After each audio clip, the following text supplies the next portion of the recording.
Hello! Another day, another vlog po tayo. So, good morning, good morning. Gising-gising na ang lahat. Have a nice day, everyone. So, magluluto muna tayo ng ating breakfast.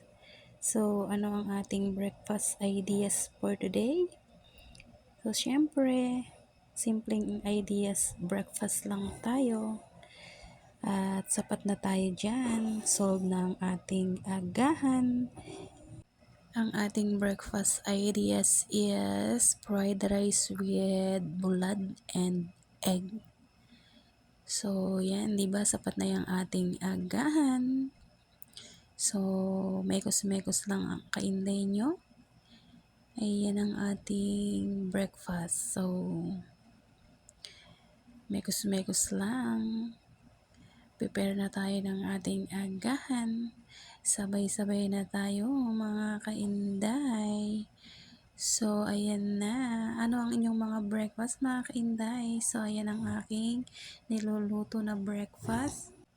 Diba? Masarap na breakfast ideas yan, diba? So, yung bulad, isasawsaw natin yan sa suka. Yo. It's so yummy na yan. At yan ay, syempre, low budget din yan mga kainday. Kaya kayang-kaya natin yang i-prepare sa ating agahan. So, yan na mga kainday ang ating breakfast with sasamahan natin yan ng ating oatmeal. Yan ang akin mga kainday. Oatmeal sa umaga. Yan, lutuin natin yung ating oatmeal. Then, sasabayan natin yan ng magprepare tayo ng black coffee. So, ayan na mga kainday ang ating solved na breakfast. Thank you for watching. Please follow, like, and share.